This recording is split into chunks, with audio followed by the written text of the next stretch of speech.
उत्तर प्रदेश चुनाव के अब कुछ महीने ही शेष बचे हुए हैं। लगातार प्रधानमंत्री मोदी हो, मुख्यमंत्री योगी आदित्यनाथ, सपा प्रमुख अखिलेश यादव, सब उत्तर प्रदेश के सियासी मैदान में कूदे हुए हैं, रैलियां कर रहे हैं। प्रियंका गांधी भी लगातार बेहद सक्रिय हैं। साफ तौर पर अभी तक यह निकल करके आ रहा है कि कोई बड़ा गठबंधन नहीं हो रहा है। हमने देखा 2017 में अखिलेश यादव और कांग्रेस साथ आए थे, उसके बाद 2019 में मायावती और समाजवादी पार्टी का गठबंधन हुआ था, लेकिन अखिलेश ने अब तक साफ किया है कि कोई नया गठबंधन नहीं होगा। इन 5 सालों में उत्तर प्रदेश की राजनीति में एक नया नाम उभर कर सामने आया है। जब इस नाम की हम बात करते हैं तो संघर्ष सामने आता है, चाहे वो हाथरस हो, चाहे वो दिल्ली में एक नाबालिग बच्ची से बलात्कार का मामला हो, चाहे वो SC ST आरक्षण का मामला हो, चाहे वो बेरोजगारी का मुद्दा हो, लगातार वो सड़कों पर मौजूद रहे। इनका नाम है चंद्रशेखर। चंद्रशेखर भीम आर्मी के प्रमुख हैं और इन्होंने भी फैसला लिया है कि वो उत्तर प्रदेश में इस बार सियासी मैदान में उतरेंगे। उनकी पार्टी चुनाव लड़ेगी। उत्तर प्रदेश की सभी विधानसभा सीटों में चुनाव लड़ने की भी उन्होंने घोषणा की है। चंद्रशेखर, हमसे बात करने के लिए बहुत बहुत शुक्रिया।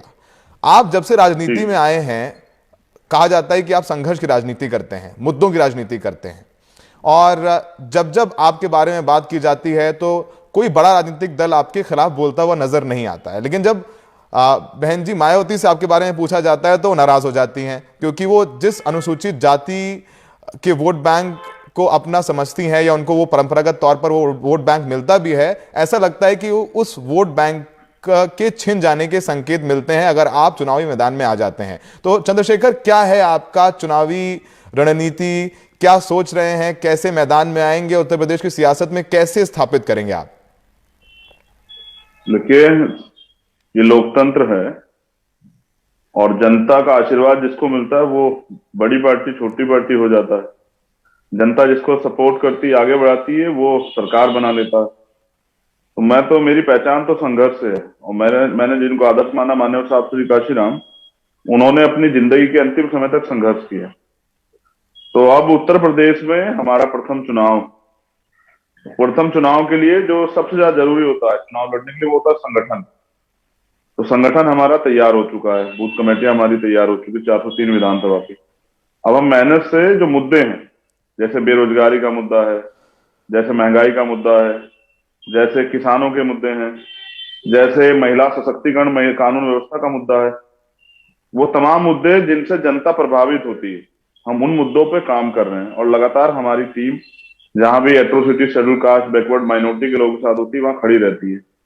तो मुझे लगता है कि सिर्फ जो है चुनाव के समय उनके बीच जाना राजनीति नहीं होती है। मेरे हिसाब से पूरे 5 साल उनकी जिम्मेदारी लेना, जिसने आपको वोट दिया, ठीक है, उसने अपनी जिम्मेदारी आपको दी है, तो उनकी जिम्मेदारी निभाना भी राजनीति होती है और इससे हम लोग सक्रिय। ठीक है चंद्रशेखर, क्या है, कैसे करेंगे राजनीति? क्या कोई गठबंधन में शामिल होना चाहते हैं आप?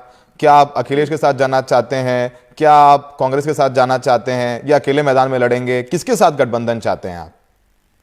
देखिए, मुझे अभी ये सवाल कुछ दिन पहले भी पूछा गया, तो मैंने इस पर जवाब दिया कि अगर गठबंधन की बात आएगी तो मेरी प्रायोरिटी सर्वप्रथम माननीय बहन जी रहेंगे। क्योंकि इसके पीछे एक कारण, चुनाव खत्म हो जाएगा, अगर बहुजन समाज के लोग सरकार में न आए तो पूरे 5 साल जो अन्याय, अत्याचार, जुर्म जाति उनके साथ होगी, अब उस पर कोई नहीं आएगा लड़ने। तब वहां भीम आर्मी और आजाद समाज पार्टी खड़ी रहेगी।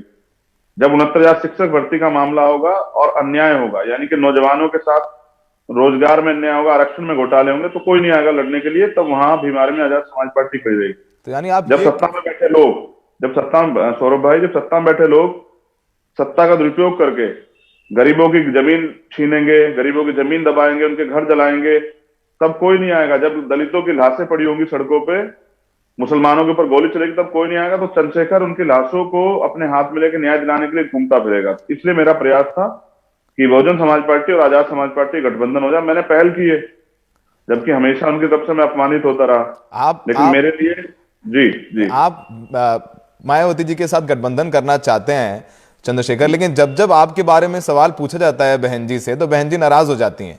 और साफ तौर पर संकेत तो यही है कि वो आपको बिल्कुल पसंद नहीं करती हैं, क्योंकि जिस अनुसूचित जाति के वोट उनको परंपरागत तौर पर मिलते रहे हैं, ऐसा लगता है उन्हें कि कहीं ना कहीं आप उसमें सैबोटाज करने की कोशिश करते हैं, उनको तोड़ सकते हैं, उनका सियासी गणित बिगाड़ सकते हैं। तो ऐसा लगता है कि वो आपकी इस प्रस्ताव को मानेंगी?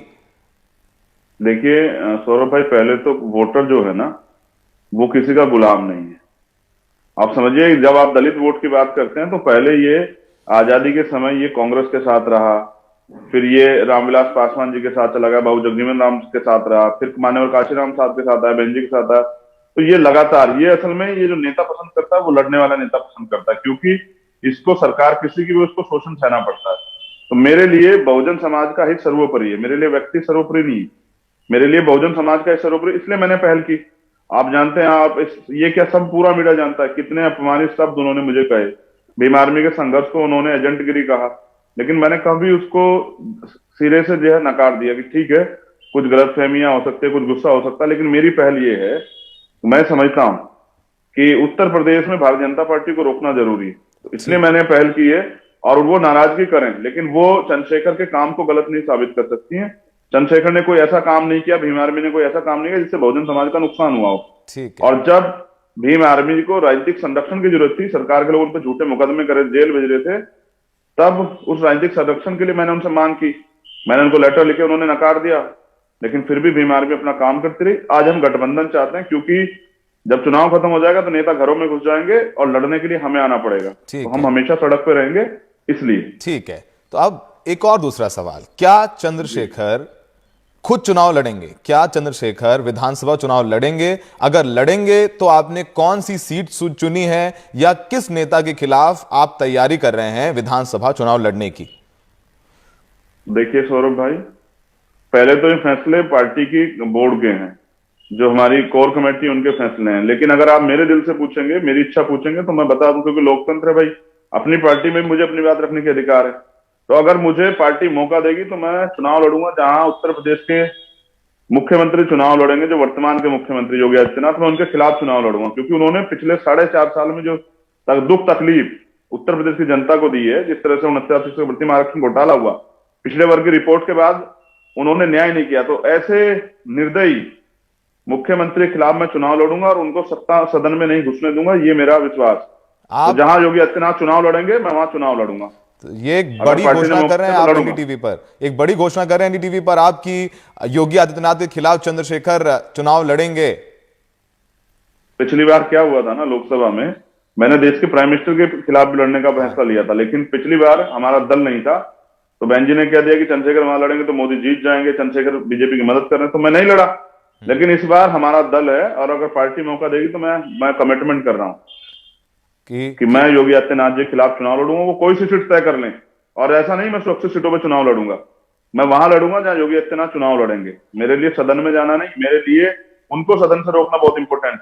तो आप एक चीज और समझिए सौरभ भाई जी, 403 विधानसभा की सीटें हैं जी, 86 जिसमें आरक्षित हैं, 84 शेड्यूल कास्ट के लिए, 2 शेड्यूल ट्राइब के लिए, उसके बाद बची 317 सीटें, उन पे भी हमें चुनाव लड़ाना है। तो हमारी तैयारी पूरे उत्तर प्रदेश में है।